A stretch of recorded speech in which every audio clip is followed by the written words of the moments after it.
The idea of this podcast could be immensely valuable. Welcome to Legends of Gotham, where we talk about Fox's hit series, Gotham, set in the world of Batman. I'm Bill Meeks. And I'm Anne-Marie DeSimone. How you doing, Anne-Marie? I'm good. How are you? Great, Yay! great. Again, I would like to reiterate, the idea of this podcast could be immensely valuable. The reality of it, not so much. Really?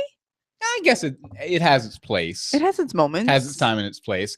But yeah, we're going to be talking about this week's episode, Harvey Dent, tonight. Harvey. And right here at the top, before we get into talking about the episode, I just thought I'd mention that I wasn't aware of this until just a couple days ago, but next week is the fall finale. So it's been about a month since we've done that. Yeah, we needed to do a good Bruce Wayne yell. Yep. With a Bruce Wayne yell, she went, I'm going to glaze over now. No, but it came up pretty fast. But yes, it really did. Yeah. It's crazy. It's insanity. But we'll have a few instructions for you guys out there in listener land concerning that here in a few minutes. But why don't we go ahead and let's start talking about this week's episode, Harvey Dent.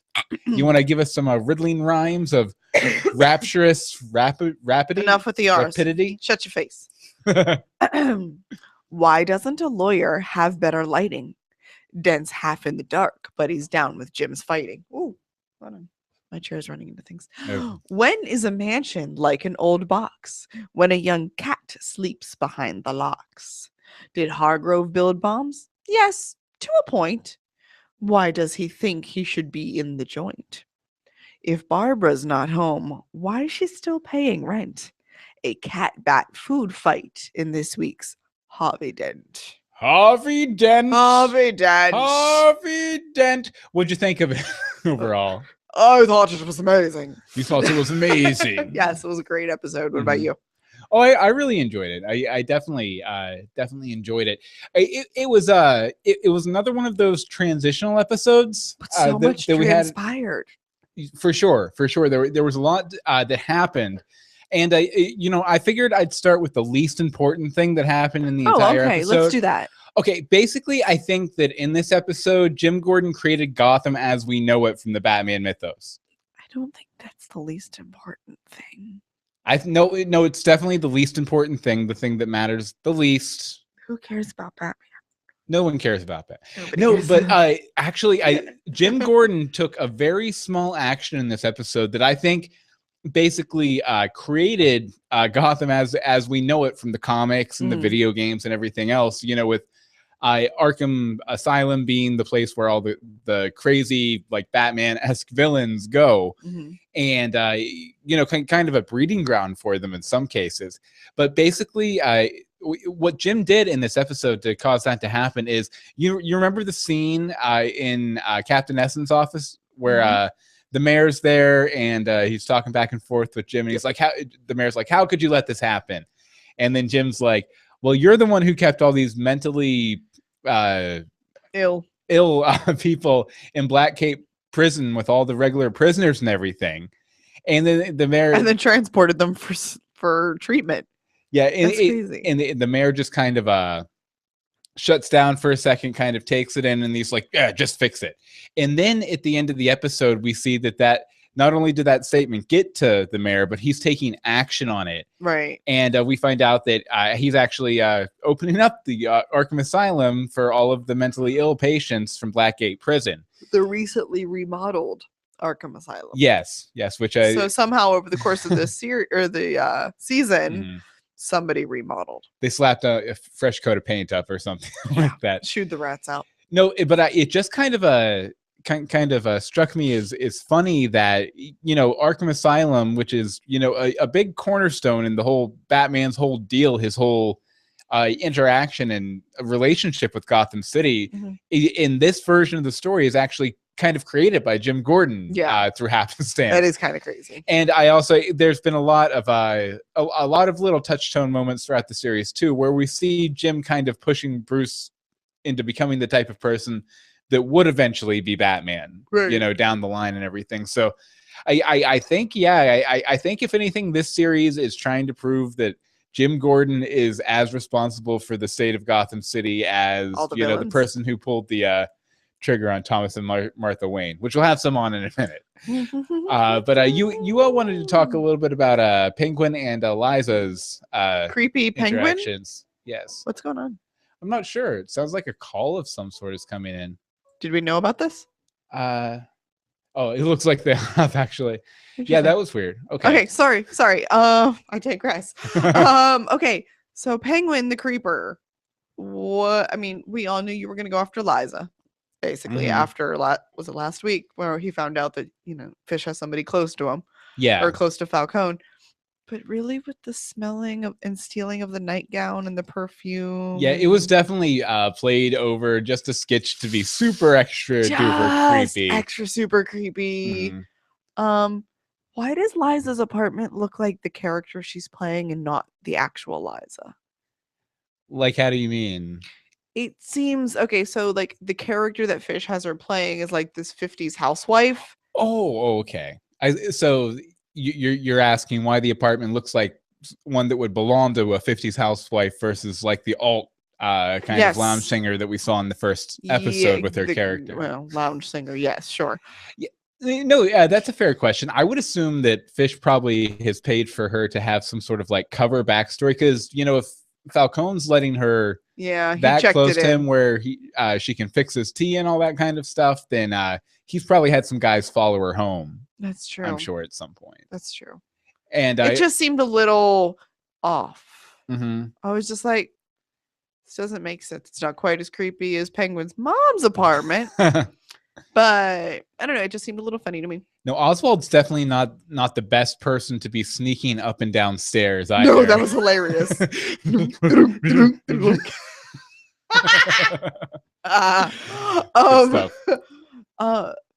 Okay, and so going with that, his weird smelling of fish Mooney. And then she's just like, "What are you even doing?" And he's like, "Okay, I'm done here. I'm gonna go. Thanks, lilacs." Let's do it. She should have caught on with that though.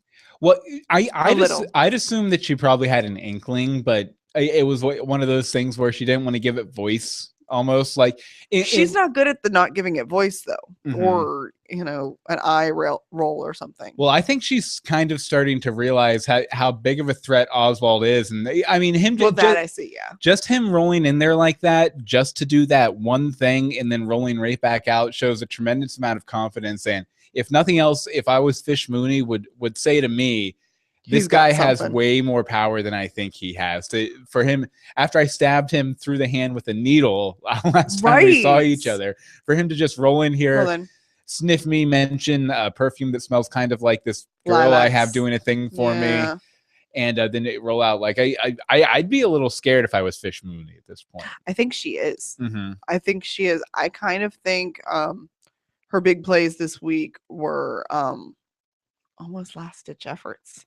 Oh yeah, she's grabbing at straws because I feel like this was part of her.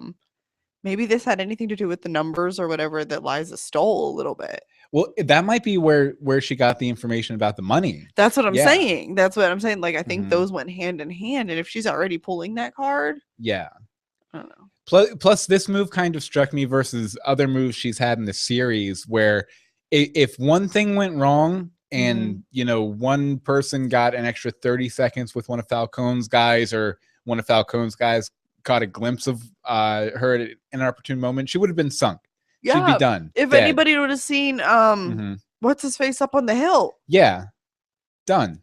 Completely done. And so it kind of smells like, it's sort of like a desperate move by a desperate woman. Right. Considering all that. Right. And then he was like, "Aren't you concerned about the money?" She's like, "No, I never wanted the money." I'm like, just wanted to hurt Falcone. Right. And I don't think it did. I don't think that hurt Falcone. Oh, probably not. I mean, we haven't didn't get all the money. Falcone for a couple episodes now, which is weird. Yeah. Still. Since the big penguin reveal. Yeah. Let's see. Anything else on that? Nah, I'm good. Okay. So we did meet the title, the titular character, Harvey Dent, this week. And we even put a big HD on the wall if you're watching the video that we record Wednesday nights at 8:30 p.m. EST on Google+. It just looks like it says Ho. No, it says HD for Harvey Dent. It says Ho. It says number 2 for Two-Face. It's a HD, hashtag. Harvey Dent. It says hashtag Ho. It does not say hashtag ho. But that's funnier. It is a little bit. I know, but Harvey Dent showed up this week. We have found the episode title. And it kind of struck me as what was the episode title? Hashtag ho. Hashtag ho. You changing it. I know. No, I know. I'm changing it in the doc right now. Hashtag ho. Awesome. There we go. Okay. Anyway, back to hashtag Harvey Dent. He made his first appearance. You know, a lot of kind of hints to who he will become. You know, with the coin flip. I even have a coin right here, a nice little coin eraser I brought out for the occasion. And, you know, the kind of a shadowed face and all that sort of stuff. Yeah, some indicators that he's going to eventually become the villain known as Two-Face. But I thought the big thing that kind of said Two-Face to me, even more so than the obvious stuff like that, was just how manipulative he was and how willing to do anything to get what he wanted he was. And I found him charismatic. He was That was my first thing. I was like, Dent, charismatic. That's exactly what makes him so dangerous and what makes him so good at manipulating people, though. That would be why Montoya and Alan like him. Yes, exactly. I'm already catching on to the little things. But you know, just every scene he had in this episode had just sort of like this little manipulative, creepy thing that made me think he was kind of a rat. Like, you know, the coin trick with the kid that I guess is standard practice for him. Apparently, you know, tricking these kids into, you know, a better fate, which I mean, you know, an altruistic goal and all that. Then kind of the way he presented his case to Jim Gordon, that he liked the idea of the witness over having the actual witness there, and that he didn't see Selena Kyle as a means to catch the Wayne's killer. He saw Selena Kyle as a means to trick Lovecraft into confessing to being the Wayne's killer so he could get the glory. Right. You know, and I mean, I know that, you know, historically, you know, in No Man's Land, and I mean, in a lot of Harvey Dent stories, he does want what's best for Gotham. But I think especially probably because he's kind of a young, trying to work his way up lawyer too. This Harvey Dent, he wants what's best for Gotham because what's best for Gotham is what's best for him. Yeah. And so I'm kind of, I think it'll be interesting. Oh, and also the freak out he had on Lovecraft where he was drooling towards the end of it. You know, I will rip you apart. And all creepy. Stuff. But, you know, it'll be interesting definitely to see which way they're going to go with him first, whether they're going to go with him realizing that he needs to care about the city for its own sake, or whether he's gonna be pulled more in the direction of being manipulative and eventually being Two-Face like, you know what I mean? He'll just bounce back and forth because he doesn't really turn Two-Face until later, right? Like not until in you know the current comics, not until Batman's already been active, and him and Batman and Gordon kind of form a trifecta to try and take down, I believe, Falcone actually once and for all. In one of the classic Batman stories, The Long Halloween, and of course in like the Dark Knight movie, which you've seen actually. You're like, yes, I think so. Yes, it's been a while. But yeah, he's definitely supposed to be one of the good guys by the time Bruce puts on the tights. But this is alternate universe. This is Earth Gotham. You know, this is Earth Gotham. So it remains to be seen. Speaking of Earth Gotham, I have really no good transition here. That was a really bad transition. About the Russians and fish. The Russians are working for fish. My countrymen. So not that, I mean, I guess it wasn't very surprising that the Russians were working for fish, seeing as how she was sleeping with their boss. I just thought I'd kind of throw that out there that they are all dead now. They're all dead. But it just seems weird that they died and nobody else did. Like there was so many people nobody there. Else at the scene. No, the bomb guy didn't die. Yeah, obviously Jim didn't die. They didn't get that far away. Yeah. So that seemed, I didn't think they died until he was like, no, they're all dead. Well, I kind of got the implication too that like the specific reason Fish sent them was because I think she halfway suspects that, what was the name of the Russian guy she was sleeping with? I don't remember. Yeah, I wrote it down here somewhere. I can't remember what it was, but the guy who, Nikolai, I think. Yeah, Nikolai. But you know, she was I think she's probably suspicious that was an intentional hit when it, it was made to look kind of like an accident, but Mm. that was a specific strike against him because of their relationship and their plans against Falcone. So I kind of think she sent his guys in to be like, yeah, I was controlling them and they don't matter to me. Like, I'm just trying to get to you. Like, I think it's like all like 12th dimensional chess, psychological warfare between Fish and Falcone, and Fish is losing. Fish is losing really quick. Like, yeah, I mean, granted, most of us have seen the preview and it doesn't quite look like the death of Fish. Although they do say there will, like, and this isn't really a spoiler, it's a very generic statement, don't worry. But they say that there'll be a series-defining moment next. So there's so many. I think series-defining moment could be, well, like other things that happen in there. Bruce takes ballet, puts on a familiar pair of gray and blue tights. It would be a series-defining moment. The bat signal is created. Well, I was going to say, I'm pretty sure if Bruce Wayne takes ballet classes, then it will define the series for most people from then on. Yeah, for sure. It really will. You should pull up Batman back there. He's back there. Batman? Oh, he is back here. Hold on, let me get Bruce.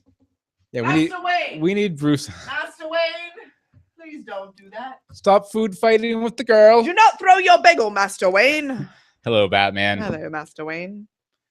Just sit him here on my shoulder. Yeah, I just thought we should bring him out because now it's time to look at this Joker. Look at that Joker. Look at the Joker. He's Joker. Right there. He's on a card and he don't care. I'm making the Batman dance and you've already turned the camera off. I have.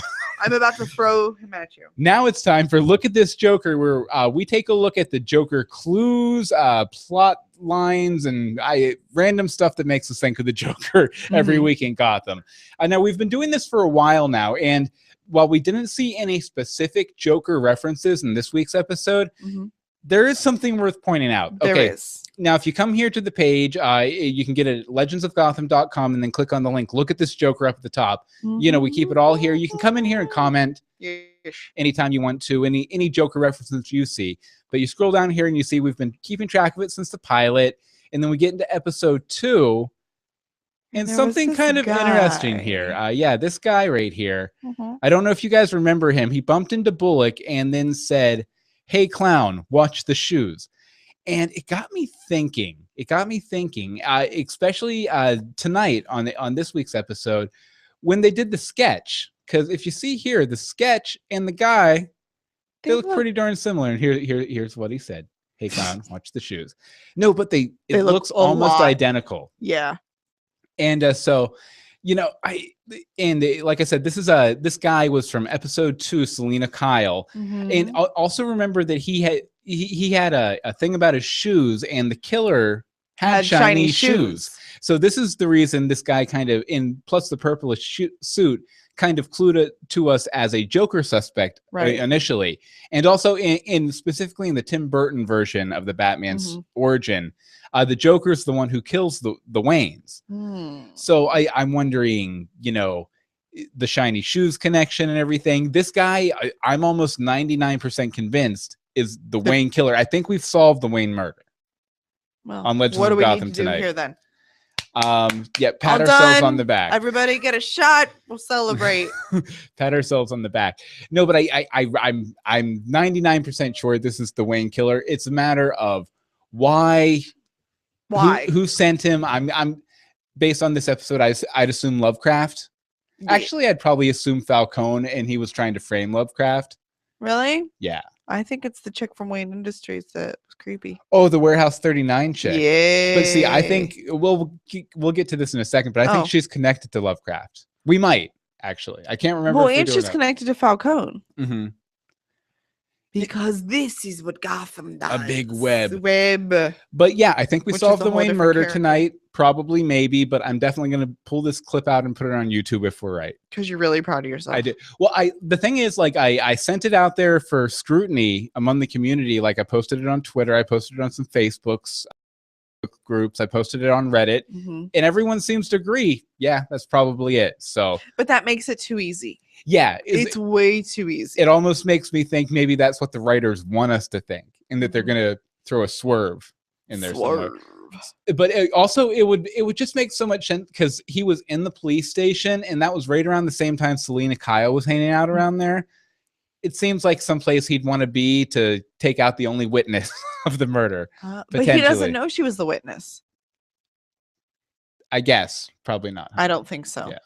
Okay, so forget that last part, but the rest is a good theory. It's a good theory. Look at that Joker. Hey, look at that Joker. Hey, look at that Joker. We're What's he looking at the doing? He's joking around, Joker. and everybody People likes probably it. even mute this section. Probably, I would. I would. Definitely. Okay, something we wanted to mention here in the middle of the show while everyone's still listening, real quick. Unless they've muted us. Is since next week's episode, Lovecraft, is the mid-season finale, I thought it would be beneficial to mention that we would also like you guys' opinions on the half season as a whole, or the fall part of the season. Half season as a whole. Yes, the half season as a whole. The half season as a roll. A buttered roll. I was going to say with butter and jam. No, but we'd love to get your opinions on the series as a whole so far. And if you want to do that, go ahead and when you're done watching Lovecraft next Monday night, go ahead and take a leisurely stroll over to your computer. We're not recording till Wednesday. And mail us at Nope. Try again. legendsofgotham@gmail.com. Tweet us at Legends of Gotham. Facebook is facebook.com/Legends of Gotham. And the voicemail number is 424-274-2352.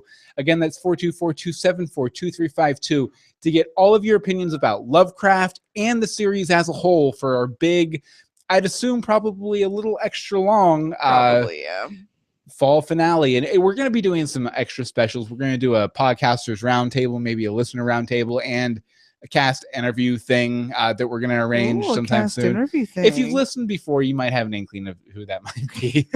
Okay, but let's see. Before we get back into the main discussion, I thought we actually got, and this is someone who interacts with us on the Legends of Gotham Twitter a lot. Lady J called in with a few thoughts about the Quechua, which if you're not familiar, that's Quechua? I think Quechua. I think you pronounce that wrong. Quechua. Yeah, I'm sure she says it better than you. It's the Barbara Kane, Renee Montoya ship, relationship thingy. But I love that you just explained what a ship was on this podcast. I did. But Lady J had some thoughts on it. So take it away, Lady J. Boop, boop. Hey, Legends of Gotham. This is Lady J giving you guys a voicemail. And I was really excited about Quechua, the Barbara Kane and Renee Montoya ship. The episode was definitely a highlight and uplifted my spirits. And then I rewatched the episode and came to a very, very sad realization that poor Renee is being used. During the episode, Barbara tells Jim that she's feeling needy and screwed up and she's scared and she needs to get herself together. Then we see her with bloodshot eyes, probably from crying or maybe having way too many drinks, who knows? But she's there with Renee and is probably wanting Renee to fix her, and then she can go back to Jim all nice and fixed. That's just how Barbara works, right? No one's going to get hurt except for Renee. That's okay. That's okay, Barbara. Because, breaking someone's heart only comes with repercussions. So maybe that's just me and having rewatched the episode, and there's two particular parts to me then. That's just me. Anyway, nice seeing you guys the voicemail, and catch you later. Bye. Thank you very much, Lady J. Yeah, it was great to hear from her. I know, to finally hear from her, and we always are talking on the Twitters. And stuff. But yeah, definitely a good point. Renee Montoya is not going to come out of this. It's not going to be good. Like, that's the thing. And do we have much on that later? No. Okay. Go ahead and go for it. We'll go ahead and talk about this a bit now. Then the cliffhanger of sorts, with them both in bed together. For one, it was like I think it was last week when Montoya apologized to Jim and everything. I was like, finally, the character is going to start becoming likable, and I'm going to be happy with her and everything. And then, no, it gets all thrown out the door. Right? I still like her. But the thing is, I was so pumped this week because I was like, okay, finally, Jim's going to be out there building Team Gordon. It's going to be Harvey and Crispus and Renee, and everyone's going to be working together on a team. And the rest. And then she sleeps with his fiance. Wow. And look, I actually, on my last watch through, I kept looking at Renee Montoya's face, in the background and stuff, being like, was it happening then? like Oh, trying to catch yeah. if there were any like little glances or And anything. there really I don't- wasn't. Yeah, I don't think I caught anything.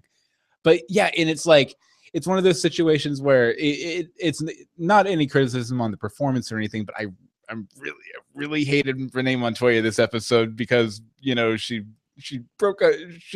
hurting Team Gordon. And I I'm thought it was upset. awesome. No, don't get me wrong. I thought it was a great moment. Like I wouldn't have the Gotham writers change the moment as it happened at all. And I think I have the appropriate response So I'm as an inappropriate. audience member. No, I just mean like because Jim's the protagonist. I know. You're anyone who works against the protagonist is kind of working against the audience in a sense. A little bit.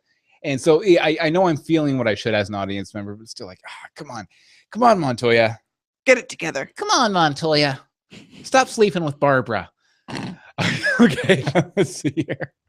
Okay, let's walk back kind of the To normalcy. status of the relationship, and let's talk about the Bat-Cat relationship a little bit. I love which was the far more Bat-Cat innocent. Well, was it? For now, definitely. If you hit me, you get to kiss me. Like that was. I was gonna say if there's any phrase in the history of this show to perfectly describe the Batman Catwoman relationship, it's that right there. Yep. If you hit me, you can kiss me. Yeah. More or less. No, but they did such a good job with it. Yeah. Just all overall. Like I even really like that. All of her interactions with Bruce, especially like the kissing stuff and everything, he would just get like slightly awkward, like he wasn't sure what she wanted him to do with this information. What answer am I supposed to give? Yeah, and it really actually reminded me a lot of Adam West and Julie Newmar's relationship back on the old 1966 Batman series, because the way Adam West played that Bruce Wayne Batman is he was like very justice citizen, and he didn't really know much about the real world. So anytime Julie Newmar would come on to him, the reaction was basically like this, to where it was just like, okay, what do I do here? Kiss, Awkward, that's weird. And then he'd get into it. Of course. But I also thought it was really good and really sort of accurate to the comics how Alfred was very like distrustful and not wanting this woman around the at all. cheeky little Meeks. Exactly, which Minx is great because Minx is cat, right? Isn't Minx a cat? I'll look.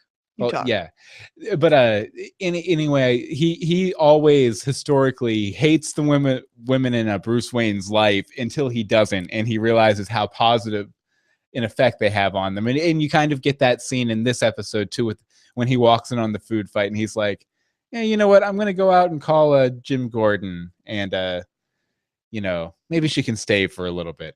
Oh my, are you having trouble finding Minx? Or I'm finding things that are not what we were talking about. Oh really? Oh yeah. Do not just search for Minx in a picture, just say. Fair enough. You don't want to do that. Oh my. Minx. Okay, I'm gonna have to close that. Yeah, don't search for that. Don't do that. Did you just get? Yeah. But also Cameron in this episode, Catgirl. Like it just, and this is the most she's got to talk in any episode. Yes. In the probably by like a factor of 10, the most screen time she's gotten. And it just strikes me even more this episode just how much of a little clone of Michelle Pfeiffer she is. Oh yeah. The Batman Returns Catwoman. Completely. Like she just looks exactly like if they needed to cast Michelle Pfeiffer's daughter, they'd cast Cameron. Or her younger self. Yeah, and I guess she had never acted before. No, she's a dancer. She's like an amazing dancer. And I mean, like, there are a few moments where you can kind of tell, like, maybe her performance isn't as tight as maybe a more experienced actresses would be, but at the same time, she's 14 or whatever. And I was going to say, stands head above most other kid actors and actresses on TV today. Yes. Like, I think yes, much better than, like, say, Carl from The Walking Dead, or even like Jared Gilmore from Once Upon a Time. I was like, I'm just going to let it go. Did a much better job than Jared Gilmore from Once Upon a Time, which is we do a Greetings from Storybrooke podcast. We did the 100th episode this week. If you guys want to check that out. Cross promote. So, no, but I really liked everything about it. Actually, Catgirl and Bruce and Wayne Manor kind of was the episode for me. It was so precious. Because I think, we're just sort of going to transition into my little thing. I think she was giving him some training that he really needed. that Alfred can't provide. Yeah, I also think that there was also a big contrast in style too, because where Bruce is more about planning and preparing and for this big mission he feels he has, Catgirl's more about the immediacy, about just getting to the end of the day. She's like, you go out there like that, you're mincemeat. I'm like, pretty much. Yeah, but I think it's just I'm sure she'll definitely be pulling Bruce over in that direction of kind of being reactive instead of proactive, like Batman is. Yeah, which is good. But it'll help him be a more rounded Batman for sure and everything. But I also thought that scene did a really good job of contrasting their styles, even that will stretch out even into their adult careers. Correct. Too. Correct. I also think, like, in the very beginning when Jim takes her to the penthouse, I think she wants Jim to adopt her. You think? Yeah, I kind of get that feeling. Well, I think you just like the apartment. That's such a nice apartment. Because she keeps, this is like, well, I mean, I want to live in that. Adopt me, I'll live there. But every time she sees him or interacts with him, I get the feeling she's just like, so I get to stay here now. Yeah, it's sort of like the typical orphan that you see in TV and movies. Well, I think a big part of it too is it seems like anyone who interacted or first came into contact with Jim Gordon in the pilot kind of reveres him and has him up on a pedestal, and also knows there's someone they can use to get what they want. Like the Penguin has done this precisely and throughout the entire series so far. Harvey, to a degree, right from that first scene, you called him a Boy Scout or something along those lines. Of course.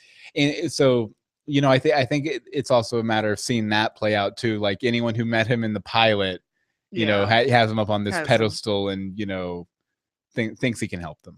Nice, more or less. Nice. Okay, but was that all for you on that? Yeah, that was good.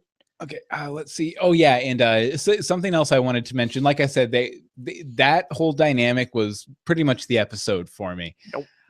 But I also thought it was interesting that she was trying to get him not to blame himself. You can't do that, Kat. That's not going to happen. No, she can't do that. But like she said, a gun is a gun. What are you going to do?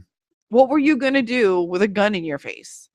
Well, see, actually, like, I think that's a very positive thing to present to him, though, because maybe now he's thinking, what's he going to do when faced with the gun? Yeah, exactly. Which is kind of what she's doing for him. Like, and that's something else that's a little interesting too with young Bruce here. Is it feels like especially because we know how his story ends up, that any challenge someone presents to him for what he's doing and how he's, behaving and conducting himself, any challenge he faces, to us appears like a problem with a solution that he's going to find, where to the characters in the moment, maybe even to Bruce himself, it's more like, actually, I think I'd like to see a little more doubt in Bruce sometimes, really.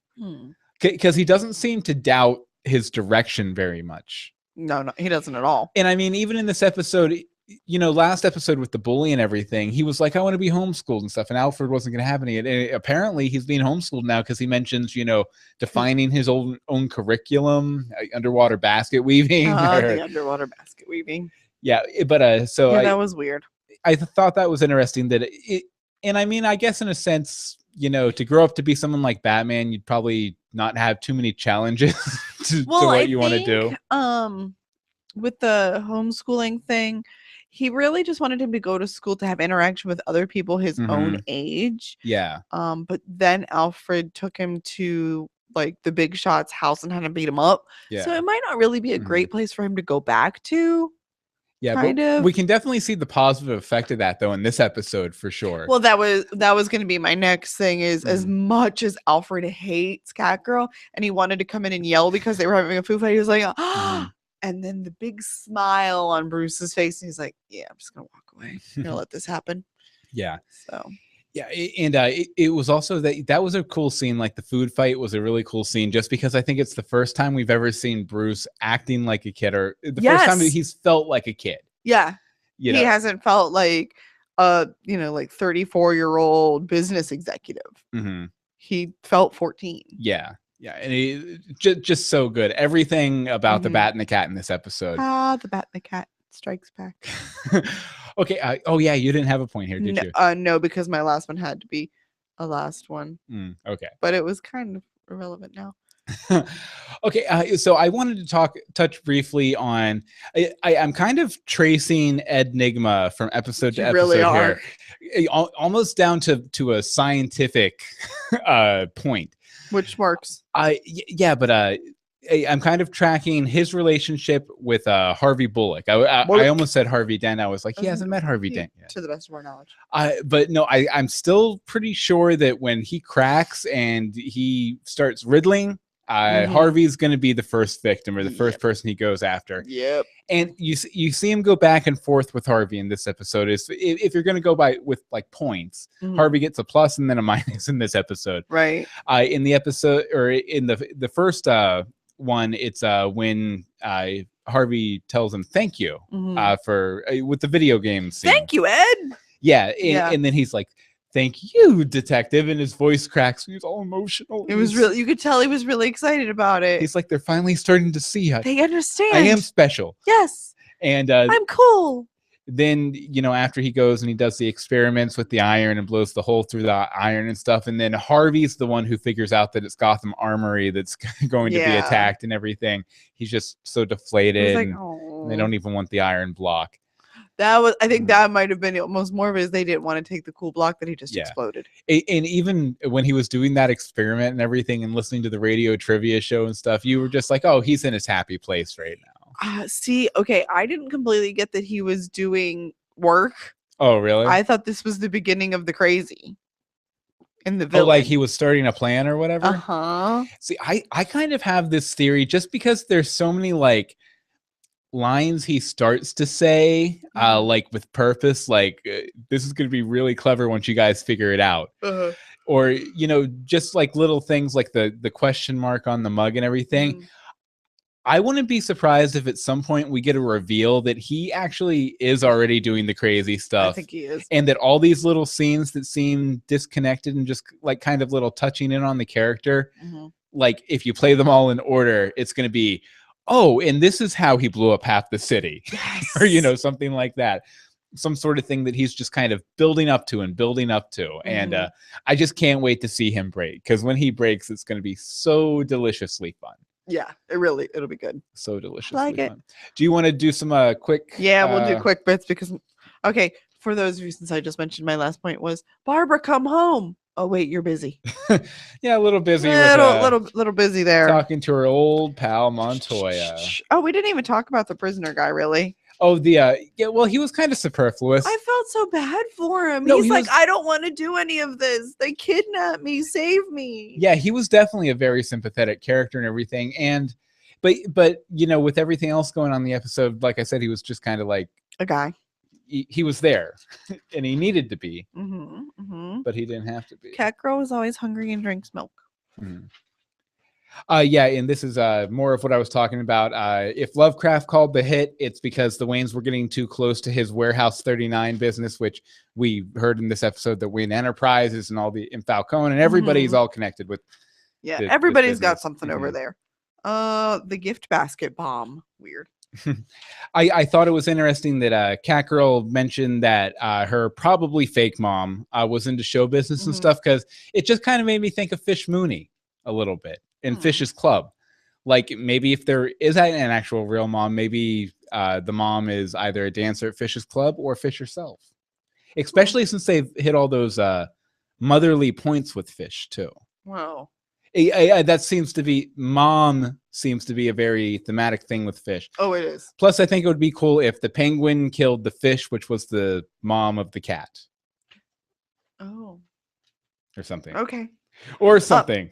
I like that the bat and the cat each point out that they both move quietly. Definitely. I don't think that the scenes with Liza and the penguin this week shot down my theory from last week that Liza's working for Falcone now. Nope. Food fight for kisses. Okay, let's see here. Oh yeah, and the idea from Harvey Dent, completely stupid. It's going to get Catgirl killed, guaranteed. The what? Guaranteed. The idea from Dent about using the idea of the witness as kind of a lead with bad people. Bad people. It just puts Catgirl in danger. Okay, let's see here. out of Uh-oh. arbitrary scale time, Oh no. out of 37 bruised rolls, how many bruised rolls would you give this episode? Bruised rolls? Yeah, because they get bruised when they were throwing them in the food fight. Oh, I really wasn't understanding. I'm gonna go ahead and give it 31. 31. What's that? 31. I liked it. Mhm. Lots of good things happening. I like seeing the growth in the Bat and the Cat. It's cool getting to see Harvey Dent. Mhm. Not enough Harvey Bullock for my taste. Yeah, he's been light the past couple episodes. Light. Light. But yeah, good things. Mhm. Good things. Overall. Good things. You? I'd probably give it a 30, just Mhm. because, like I said earlier, it was sort of a transitional episode. Mhm. I thought the performances were all great. I thought Nope. the writing was great. I Nope. thought the things that happened in the episode were Mhm. great. But I know it was just miles 2 through 49 on a 50-mile journey, and I'm really anxious to get to that 50-mile marker. You know what I mean? Right. Well, the thing is, we know that next week's going to be massive since it is the mid-season break. Which was a surprise. Yeah, for us. Yeah, I don't think I realized that until like yesterday. Yeah. But It's kind of crazy. yeah, but no, it'll be good. I'm very excited to see what happens next week. And remember to send in your thoughts on the Yes, finale please. and the season. Now, we're going to get to the news here in a minute. But first off, Oh, yes. normally we have a Audible read here. We probably still have the Audible thing up at the top of the episode. But I just wanted to mention this week, I have a new Dog Boy adventure coming out. If you guys don't know, I write prose stories about a superhero, a 14-year-old superhero named Dog Boy, who protects Cultist City using a trunk full of magic tricks and a collection of magical powers he inherits from his father. And the fourth book in the series, which I'm serializing, the first episode of that comes out this Sunday. It's called Eye of the Scarab. And Anne-Marie, if you want to read a little on that. Oh, okay. Sure. Let me. Thank you. Culta City is a timeless old town, but time is catching up to it. Old friends and old enemies close in around Bronson Black, and an impossible choice hangs over him. As a modern world bleeds through, Dogboy considers the past. His decision could spell the end of his crime-fighting career, but maybe that's a good thing. In the first episode, Dogboy finds a device that combines Google Glass, Oculus Rift, and a tiny bug-sized drone. Yeah, and that last little bit wasn't part of the actual description. No, it wasn't, but I went with it. I was just going to tell people, there's a lot of sort of like surveillance state kind of notes that get hit in this thing. And one of the big set pieces of especially the first episode is a little device. It's the Scarab from the title, this little drone that you throw on these virtual reality glasses and you can fly around. And so I thought that might be a cool little hook too. But like I said, a lot of fun. And if you like Gotham, I think you'd probably like it. Yeah, it has a similar feel. Yeah, like, a lot of people have said that Gotham feels they're not sure what decade it takes place in. That is actually a plot point in Dog Boy. That the Culta City is a town like that that's sort of timeless, and you're not sure what decade it's taking place in. It's an actual plot point. So you might find it interesting. If you want to go ahead and it's available for pre-order now. It'll be out on Sunday, the first episode of Dog Boy, Eye of the Scarab. You can find it bit.ly/Eye of the Scarab. And I guess that's about it. So now on to the news. News. Okay, first up the ratings. And Gotham got a 6.5 million viewers and a 2.3 share. Ticked up 1/10 of a point. Nice. So not We too like bad. things going up. Not too bad. Okay, let's see here. Oh, the promo. Okay. The Yay. promo. Oh, I never showed. I should have shown this. Oh, this is the Eye of the Scarab. Yeah, this is the Eye of the Scarab right here. Mer- Just figured out. Great artwork by Tom Gerke there. Thanks, Tom. Tom. Cover art. Okay, let's see here. Yeah, and this is the promo for next week's Lovecraft, episode 10 of Gotham, also the fall finale, and we'll describe it to you. Because we're not going to play it for you. And there's Wayne Manor. Run! Oh, looks like some people are breaking into Wayne Manor. Alfred. Professional kicking some assassins ass. going after two teenagers. Yeah, Alfred kicking more ass. The Don't Bruce jumping between Bruce! buildings. The Penguin had a got bag on his caught. head. Yeah, Fish looks all scared. She's with Falcone.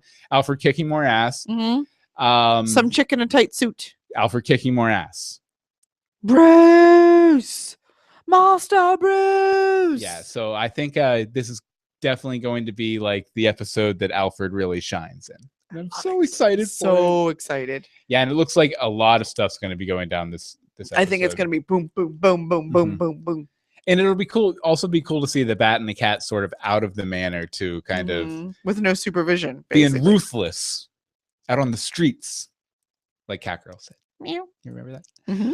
You remember what she said? I'll remember. Next up, one of our constant listeners on both podcasts we do, Patrina, sent us in this article from DC Comics called Five Burning Questions about Fish Mooney. Anne-Marie, you want to run through these real quick? Okay, sure. Doop, doop, doop, doop, doop, doop, doop. Sorry, scrolling. Question 1. Seriously, where did she get that nickname?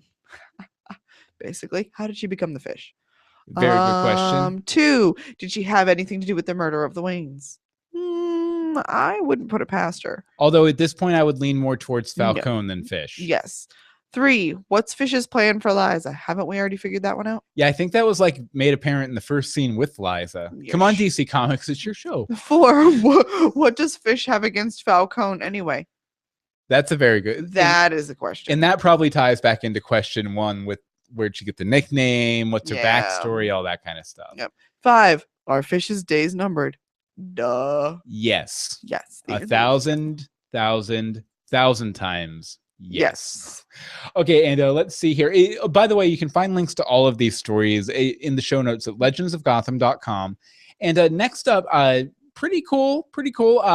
Harvey Dent, which was featured in this who was featured in this episode. He's not a witch. Yet. Boy, oh boy. I know, but he's going to be a series regular in season 2. He mentioned in an interview. In season 2? Yeah, he's going to be back for guest appearances this season. But he'll be more important next season. Yeah. Because awesome. I didn't realize season 2. Yeah. Well, I'll read what he had to say about it. The actor, Nicholas D'Augusto.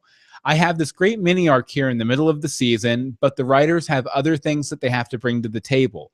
Mostly the story is about this arc with the Penguin and Fish and all that. Right now, my story is kind of contained. Come second season, I become a regular on the show. I think we'll see a lot more of me branching out next season. And that's how we were confirmed that Gotham is getting a season 2. Pretty much. Because all of that still has a few more weeks before they do that. If you listen to like Danny Cannon and Bruno Heller, they're like, yeah, and then we have plans for season 5 and like all this stuff. Well, why wouldn't you? Okay, this is, you don't always get this. This show keeps going up with ratings. Yeah. And at this point, this is where they usually dip. It's because everybody's getting busy. I think next week's going to go up even more than this week. It's a bona fide hit. And yeah, I think really the main thing he's saying here is just that they loaded the pilot with so much stuff that they still have to spend the rest of the season paying that off. And they really only have one major thing. Well, I think it's really like just like the whole like sort of Game of Thronesy kind of mob thing. Oh well, you know.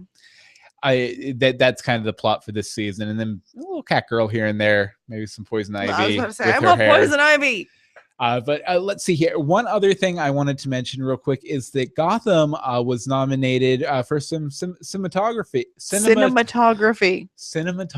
awards. David Stockton, who was the cinematographer for Gotham. The pilot. He got nominated for the pilot, which I thought was cool. Nominated with shows like Game of Thrones and a couple others. So I thought that was really cool. And just the graphics on the show are so distinctive. This is a beautiful show. It's just a very beautiful show, and it takes you exactly where it wants to at all points. Yeah, and even though they have different directors on in every episode, it still has like a consistent visual voice. You know what I mean? Not too moiky. And like I said, you can find the links for all of those stories at legendsofgotham.com. Okay, now we'll take some time for some listener feedback. Remember, we want your feedback next week for Lovecraft and the series, the half series or season as a whole. You can email us at legendsofgotham@gmail.com. The Twitter's at Legends of Gotham. The Facebook is facebook.com/Legends of Gotham. And the voicemail number is 424-274-2352. Again, that's 424-274-2352. And we have a couple voicemails here. The first one comes from Bobby, who didn't like this episode so much. Bobby! Take it away, Bobby, with conditions. Hey, Bill and Anne-Marie, it's Bobby. The past few episodes of Gotham have been great, so I was looking forward to this week's episode, but I gotta say I was a bit disappointed. Harvey Dent was a bit too old. I don't think the age gap between him and Bruce should be so big, but maybe that's just me. And Yeah, oh, go ahead. He doesn't seem that old. Yeah, he doesn't seem he seems what, like mid-20s? Yeah, I was like, he Something like doesn't. that. I don't even think he's 30 in this. Yeah, and I definitely see the sense in saying something about the age gap, considering how it's been historically in the comics and stuff. But you know, a lot of times when it comes to stuff like that, I kind of try and gauge this series next to Batman the animated series and kind of the impression I got of those characters on that show. And you know, Harvey Dent on that show, he could have been Bruce's age. He could have been 10 or 12 years older, easy. And you know, I don't. It's a deal. I don't think it's that big of a deal. But we'll let you continue on, Bobby. Sorry for interrupting. even beyond that, there just wasn't much to like about this episode. I didn't like the villain, didn't like Barbara. Only thing I did like was Bruce and Alfred and the dynamic growing between them. I like how Alfred's having the total line between being a manservant and legal guardian, and maybe even a bit of a friend and confidant. Beyond that, there really wasn't much to like about this episode. Barbara especially. I'm really getting tired of Barbara. I think it was B-Boy in the chat room last week that said that Barbara Kane in this series in Gotham is akin to Laurie Grimes in The Walking Dead. At this point, I almost wouldn't be surprised or wouldn't mind even if like Barbara and Montoya stayed together and then they asked Jim to help them, you know, have a kid, and then something happened to Barbara, and so Jim was left to have the kid, you know, raise little Barbara Batgirl on his own. But, you know, that's just wishful thinking. So, again, didn't really care for this week's episode. Can't wait to hear what you guys thought. I love your theory. Yeah, definitely really like the theory. But yeah, don't feel too bad about not liking Barbara. I'm pretty sure at this point they're writing her not to be liked. She's what do the kids say these days? A hot mess. Yes. Yes, she is a hot mess. She's a big old hot mess, and if anything's going to bring Jim Gordon down, it's going to be her, probably. But thanks for the message, Bobby. Okay, next up we have Rebecca. Take it away, Rebecca. Hey, Bill and Anne-Marie. It's Rebecca, and as a big Batman and Catwoman fan, I loved the heck out of this week's episode. How cute are little Bruce and little Selena? So cute. Loved their meet cute, their introduction, official introduction for the first time, them bonding over their families, even though Kat's description of her mother seems like more fantasy than reality. And I love their food fight. I even liked that Alfred's reaction to seeing Bruce get the chance to act like a kid, which was probably for the first time since his parents died. Selena is doing what every great Catwoman does for Batman. She brings out a brighter side to him and gets him to smile. Can't wait to hear your thoughts. Thank you very much, Rebecca. And yeah, agreed on all points. Also, I'd like to point out that that's Rebecca Johnson. She's at Derby Kid on Twitter. She was a guest host on a podcast done by a friend of the podcast, the Flash podcast. Podcast.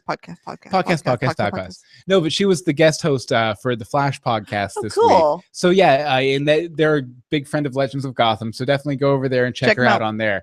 We need to get her on this show sometime. We do, but that means we'd have to have a guest on the show. And we haven't done that really. Well, we did that. We had Bobby maybe on. Over the break. It'll be our Christmas gift to you. Okay, let's see here. Laura Randall just wanted us to know that she loves Penguin.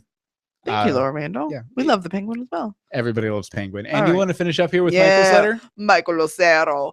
What a great episode. I wasn't crazy about the previous one, but this one was on the same level.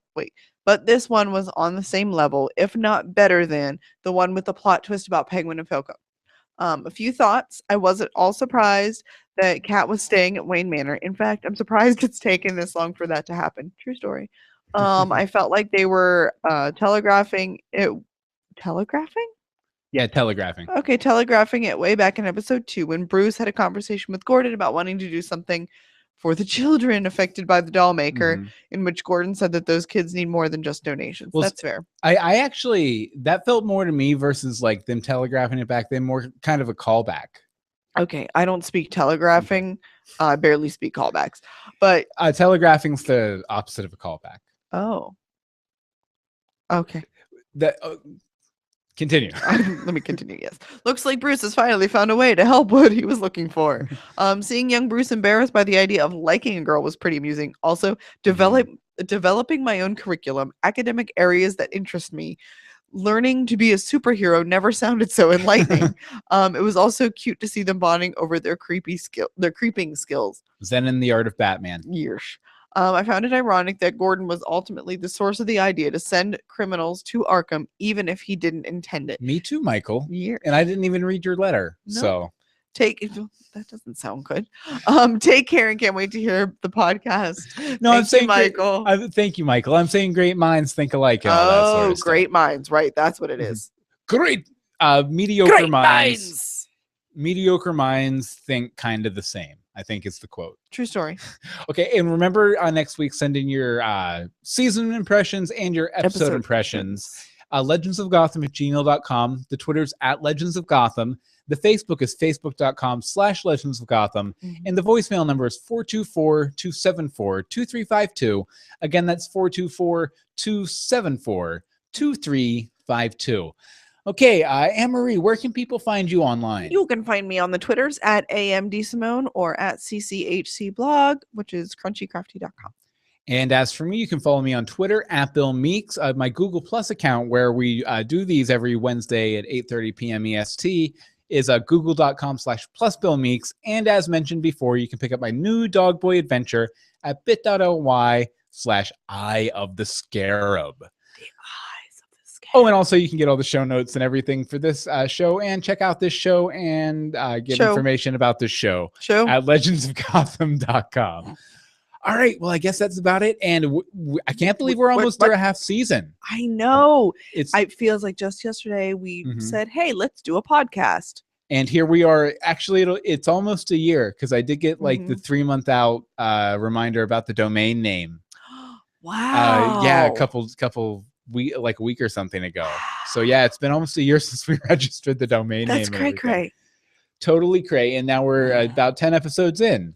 So cool. Insane. It's been good though, and I've really enjoyed it. I've enjoyed interacting with all of our listeners and everybody on Twitter and everything. Thank you, people. It's been a blast. And one more week of it, and then we get a little break anyway. Christmas. Okay, so until next week, or no, that's not how we do it. That's not this show. Join us next time for more Legends of Gotham. Yo, that was sometimes. Awesome. Okay, thanks, guys. Thank you. If anybody's there, yeah, a couple people. 2 people. Bye. Yay.